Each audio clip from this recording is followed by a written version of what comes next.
আসসালামু আলাইকুম রহমতুল্লাহি ওবরকাতুহু। সম্মানিত দর্শক, অবস্থার দৃষ্টি মনে হচ্ছে বিএনপির আসলে কপাল খারাপ। এবার ক্ষমতা আসার সঙ্গে সঙ্গে প্রকৃতি খুব বিরূপ আচরণ করছে। চারিদিকে মুষলধারে বৃষ্টি হচ্ছে।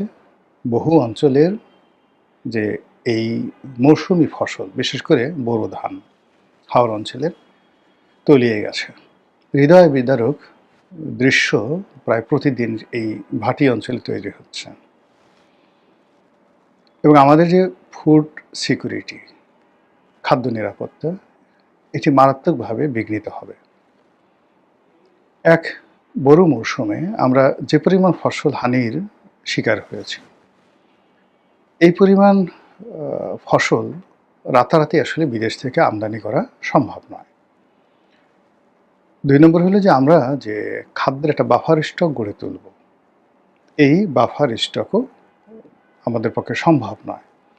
ধরুন এই সিজনে যদি ৫০ লাখ মেট্রিক টন যে খাদ্যশস্য, সেই খাদ্যশস্য কৃষকের ঘরে ঘরে থাকে। কিন্তু সরকার যদি এই ৫০ লাখ মেট্রিক টন খাদ্যশস্য এনে কোথাও গুদামজাত করতে চায়, টাকা আছে, টাকা খুব বেশি না, কিন্তু সেটা রাখার মতো জায়গা নেই। ফলে এই যে সমস্যাগুলো অনেক সময় সৃষ্টি হয়ে যায়, দুর্ভিক্ষ হয়ে যায়, টাকা থাকে, বিদেশের শস্যও থাকে, কিন্তু ম্যানেজমেন্টের কারণে এটা মানে ম্যানেজ করা যায় না। তো ফলে আমাদের দেশে যে ইরি মৌসুম, বোরো মৌসুম, আমনের মৌসুম, এই মৌসুমগুলোতে যে পরিমাণ খাদ্যশস্য আমাদের উৎপন্ন হয় এবং সেই অনুযায়ী সারা বাংলাদেশের পথে ঘাটে মাঠে কৃষকের গৃহে হাটে বাজারে প্রাইভেট গোডাউনগুলোতে যেভাবে এগুলো মজুদ থাকে এবং প্রয়োজনে মানুষ সেই জিনিসগুলো সামাল দেয়, ওটি আমদানি করে সরকারি ব্যবস্থাপনায় কোয়াইট ইম্পসিবল। এবং এইবার এই ঘটনাটাই ঘটতে যাচ্ছে। প্রথমত ফসল হানি, দ্বিতীয়ত যদি সরকার এই টাকা দিয়ে এই ফসল আমদানিও করতে চায়, কিন্তু এগুলোর ডিস্ট্রিবিউশন সম্ভব হবে না। কেবলমাত্র যদি বাম্পার ইরি ফসলের ফলন হয়, যেটির সম্ভাবনাও খুব অল্প। এর কারণ হলো এমনি এই যে ইরি মৌসুম, সেই ইরি মৌসুমের শুরুতে ডিজেলের যে সমস্যা, যে কয়দিন ডিজেলের সমস্যা গেল, এতে কৃষকরা কিন্তু মারাত্মক ক্ষতিগ্রস্ত হয়েছে। দ্বিতীয়ত সামনে যে বিরূপ প্রকৃতি, আবহাওয়ার যে পূর্বাভাস, সেই পূর্বাভাসে কিন্তু সর্বনাশ ঘটতে যাচ্ছে। কালবৈশাখী ঝড়, তারপরে অতিবৃষ্টি, এগুলো মানে যে ফোরকাস্টটা আসছে, এটি বিএনপি সরকারকে নিদারুণভাবে ভোগাবে। এর বাইরে আন্তর্জাতিক যুদ্ধ, আন্তর্জাতিক বাজারে তেলের সংকট, আমাদের মুদ্রার মূল্য বেড়ে যাওয়া, গার্মেন্টস শিল্পগুলো একের পর এক বন্ধ হয়ে যাওয়া ইত্যাদি নানা রকম কর্মকাণ্ডের ফলে কি হচ্ছে, অনেক কিছু তছনছ হয়ে যাচ্ছে, যেগুলো সামাল দিতে দিতে গিয়ে সরকার যখন খুব হিমশিম খাচ্ছে, ঠিক সেই সময়টাতে জনজীবনে আতঙ্ক, আন্ডারওয়ার্ল্ড দুটো কারণে উত্তপ্ত হয়ে পড়েছে। একটি কারণ হলো জঙ্গি গ্রুপ, বিভিন্ন জঙ্গি গ্রুপ যারা ইনুস জামানাতে বের হয়ে গেছে, তারা সংগঠিত হচ্ছে এবং এই ব্যাপারে আমেরিকা, ভারত, পাকিস্তান, তাদের যে গোয়েন্দা রিপোর্টগুলো রয়েছে, সরকারের সঙ্গে প্রতি মুহূর্তে সেগুলো বিনিময় হচ্ছে। কিন্তু এগুলোকে যে প্রোটেক্ট করার জন্য যেরকম একটা সামাজিক স্ট্যাবিলিটি দরকার, আইনশৃঙ্খলা রক্ষাকারী বাহিনীর যে ধরনের একটা শক্তিমত্তা দরকার, রাজনৈতিক দৃঢ়তা দরকার, রাজনৈতিক ঐক্য দরকার, এর একটাও এই গত ২ মাসে সরকার করতে পারেনি এবং এটা সম্ভবও নয়। এই জিনিসটা সম্ভব নয়। ফলে কি হলো, জঙ্গিরা এই মুহূর্তে যেভাবে সংগঠিত হচ্ছে, যেভাবে তারা সরকারকে, দেশকে বিপদগ্রস্ত করতে চাচ্ছে, যেভাবে বিপ্লবের হুমকি দিচ্ছে এবং তাদের সঙ্গে বিভিন্ন রকম অপশক্তি, রাজনীতির নামে যে সকল অপশক্তি, তাদের সংযোগ ঘটছে, এটি বর্তমান সরকারের জন্য একটা বিরাট বোঝা বা দায় হয়ে দেখা দিয়েছে। তৃতীয়ত যে অপরাধ জগৎ, আন্ডারওয়ার্ল্ড, দুটো আছে আন্ডারওয়ার্ল্ডের। একটা হলো এই যে খুচরা চাঁদাবাজি, ফুটপাত থেকে শুরু করে বিভিন্ন অফিস আদালতে ঘুষ দুর্নীতি, তারপরে রাস্তার পাশে চাঁদাবাজি, বিভিন্ন পথে ঘাটে মাঠে চাঁদাবাজি, দখল, টেন্ডারবাজি, এগুলো আগেও ছিল, এখনও আছে, এগুলো সমাজ মোটামুটি মেনে নেয়। কিন্তু এর সঙ্গে যখন সেই আন্ডারওয়ার্ল্ড যুক্ত হয়ে যায়, মাদক, অস্ত্র, চোরাচালানি এবং মুক্তিপণ আদায় বৃহৎ আকারে, এবং এই যে আন্ডারওয়ার্ল্ডের যে ডনগিরি, এটি শেখ হাসিনার জামানাতে অ্যাবসলিউটলি বন্ধ ছিল। 17 বছরে বাংলাদেশে কোনো শীর্ষ সন্ত্রাসী ছিল না। সেই কালা জাহাঙ্গীর, টোকাই সাগর, মুরগি মিলন, ডাকাত শহীদ, তারপরে ডেভিড, এরকম ধরেন যে নামগুলো মানুষের মুখে মুখে ফিরত বিভিন্ন সময়, এরকম একটি ঘটনাও শেখ হাসিনার জামানাতে ঘটেনি। সেখানে হয়তো ছাত্রলীগ অন্যায় করেছে, চাঁদাবাজি করেছে, আপনি এমপির কাছে গেলেন, মন্ত্রীর কাছে গেলেন, এমনকি ক্ষমতা থেকে প্রধানমন্ত্রীর কাছে গেলেন, আপনার কোনো আত্মীয় র্যাবের বড় পর্যায়ে আছে, কোনো আত্মীয় পুলিশের বড় পর্যায়ে আছে, এই সমস্যাগুলো সমাধান হয়ে যেত। আর এমপিরা, মন্ত্রীরা ব্যবসা বাণিজ্য নিয়ে, দুর্নীতি নিয়ে এত ব্যস্ত ছিল যে চাঁদাবাজি করার মতো আসলে সময় তাদের ছিলই না বলতে গেলে। এমনি টাকা পয়সা, দু হাতে টাকা পয়সা আসছে, উন্নয়ন হচ্ছে, কমিশন পাচ্ছে, ফলে কি হলো, সাধারণ মানুষের জীবনে কিন্তু এই যে সন্ত্রাস, চাঁদাবাজি, এই জিনিসগুলোর আতঙ্ক ছিল না বললেই চলে। তাদের মধ্যে ফ্রাস্ট্রেশন ছিল ভোট না হওয়ার কারণে, রাগ হতো, ক্রোধ হতো, বিরোধী দল না থাকার কারণে রাজনীতিতে ভারসাম্য ছিল না, ইত্যাদি ইত্যাদি। কিন্তু এখন যেটা হচ্ছে সেটা হলো বিভিন্ন বাহিনী, টোন্ডা বাহিনী, কোন্ডা বাহিনী, গুন্ডা বাহিনী, মানে আন্ডারওয়ার্ল্ড সব। যদি ধরেন আপনাকে একটা চিঠি দিল সর্বহারা পার্টির মতো, 10 কোটি টাকা নিয়ে 300 ফিটে দাঁড়ায় থাকবা, তারপর আপনাকে আপনার বাসায় গিয়ে 10টা গুলি করে দিয়ে আসলো, আর একটা চিঠি দিয়ে আসলো 100 কোটি টাকা চাই, অমুক অমুক জিসান বাহিনী, অমুক বাহিনী, অমুক বাহিনী। এই গত 2 মাসে, মানে এটা ইনুস জামানাতেও ছিল না, গত এই 2 মাসে হঠাৎ করে কেন জানি এই আন্ডারওয়ার্ল্ড উত্তপ্ত হয়ে পড়েছে। রাস্তায় ঘাটে যারা চাঁদাবাজি করে বেপরোয়া হয়ে গেছে। ফুটপাতের জায়গা দখল, যেখানে আগে আওয়ামী লীগ জামানাতে 50 টাকা দেওয়া হতো, এখন 300 টাকা দিয়েও সেই জায়গা হকাররা পাচ্ছে না।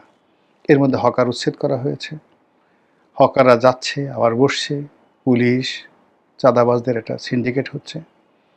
আবার একই সঙ্গে ওই যে বড় বড় অপরাধগুলো করার জন্য বিভিন্ন আন্ডারওয়ার্ল্ডের যে গ্রুপ, এলাকা ভিত্তিক, ধানমন্ডি, কলাবাগান, নিউ মার্কেট, এখানে একটা সিন্ডিকেট আছে, এবং এই সিন্ডিকেটে পরপর 3টি গ্রুপ সেখানে কাজ করছে।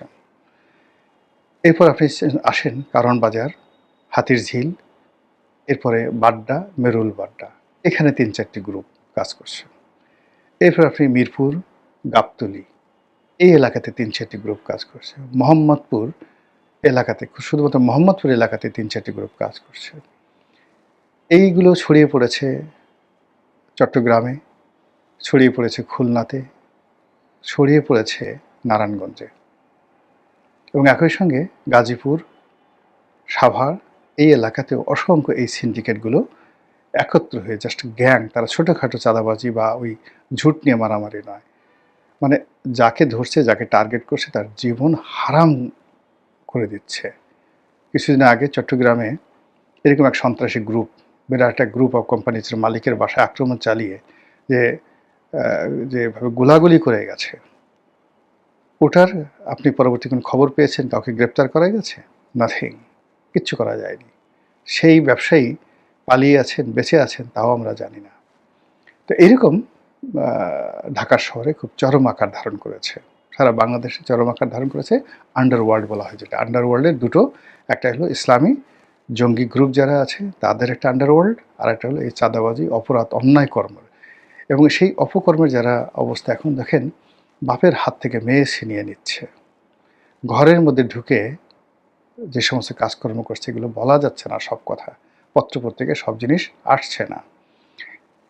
সরকার বুঝতে পারছে যে এই জিনিসগুলো খুব খারাপ এবং এই জিনিসগুলো নিয়ন্ত্রণ করা দরকার। এই জন্য তারা চাঁদাবাজদের সারা দেশে তালিকা করেছে, 400 না 450। তালিকা করে এগুলো হয় নাকি? এবং এই সরকার তালিকা করে আবার কি করেছে, এই মেট্রোপলিটন কমিশনার বলল যে তাদের যে তালিকা আছে 400 বা 500 এই তালিকার মধ্য থেকে 52 জন, 58 জন, না 57 জনকে তারা ধরেছে। এতে করে সমস্যা আরও বাড়বে। সবাই বলাবলি করছে যে মূলত মাঠ ফাঁকা করার জন্য যে 52 জনকে ধরেছে, সেই 52 জনের যে চাঁদাবাজির এরিয়া, সেই এরিয়া অন্য তাদের যারা কাউন্টার পক্ষ তাদের হাতে তুলে দেওয়ার জন্য হয়তো এই ঘটনা ঘটতে পারে। এতে করে হবে না। যখন অভিযান চালাতে হবে, সাঁড়াশি অভিযান একসঙ্গে সবাইকে ধরতে হবে। There must be a message এবং ম্যাসাকার করে দিতে হবে। আর সেই ম্যাসাকার করার জন্য দরকার হলো ওই যে অপারেশন ক্লিন হার্ট, বিএনপির আগের জমানাতে যে চালানো হয়েছিল অপারেশন ক্লিন হার্ট, ঠিক ওইরকম একটা অপারেশন ক্লিন হার্ট 2 আগের চেয়ে 100 গুণ শক্তিমত্তা নিয়ে চালাতে হবে। কিন্তু ওই সময় সেনাবাহিনীর প্রধান যিনি ছিলেন, সেই বিখ্যাত ব্যক্তি হাসান মাসুদ চৌধুরী, যেমনি অনেস্ট তেমনি চৌকুশ।